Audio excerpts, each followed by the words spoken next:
Infamous 2. What more do I need to say? I love the first Infamous. Now you guys are introducing some new sexiness for Cole. So you get some new powers, you guys have a new location. Where does this game pick up from the first Infamous? So Infamous 2 picks up from the first Infamous. At the end of the first Infamous, it was teased that Cole would have to face down this kind of mysterious person who was known as the Beast. At the beginning of Infamous 2, Cole faces off with this character, the Beast, and loses, gets his ass kicked. And with that, he goes to New Marais to kind of find new ways to amp up his powers ahead of a big showdown with the Beast in the game. New Marais, being the new city in the game, kind of has a very New Orleans feel to it, which is very different look and feel from the first Infamous. Really shows off the destructibility of the city and just another different look at it.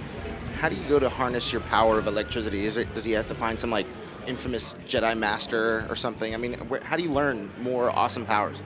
Well, part of it is upgrading his melee abilities with the amp, which lets him kind of conduct his electricity through a tuning fork-looking weapon. Lets him do some really cool things. One of my personal favorites is kind of grabs him around the neck with the tuning fork, swings him around, almost like a bolo, and then slams him to the ground with a lot of force. Other new powers include the kinetic pulse, where Cole can pick up objects, kind of making use of his TK abilities that were similar in the first game, like the TK push he had in the first game, making use of it in a different way and picking things up and chucking them with great velocity, like, say, cars. Now, is he going to start off as the badass that I left him at the end of Infamous 1, or is he going to have some kind of, like most video games, he loses his memory and he doesn't remember how awesome he is? Well, we're definitely not going to do lose your memory. Cole will start off with all his powers from the first game, and the goal will be more amping up his powers versus trying to depower him and repower him. And what is it like working with this brand new sort of landscape where it's more open and looks like there's going to be a lot more to do? Well, I mean, the first Infamous was very open. It was an open world sandbox game.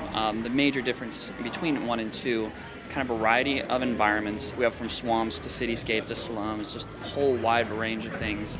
Also the destructibility of the city. I mean, a move called the Ionic Vortex where he swings it around, creates an electric tornado, rip verandas, cars, pedestrians, you know, whatever you want. Picks up, just swings them around, flings them. I mean, just, again, a lot more feeling of you can kind of have control over this city.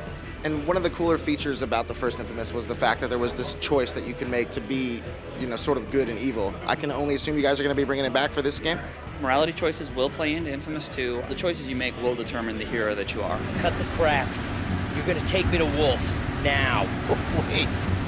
If I were you, I'd be more worried about my head. I can't wait. Thank you so much for talking with Infamous 2.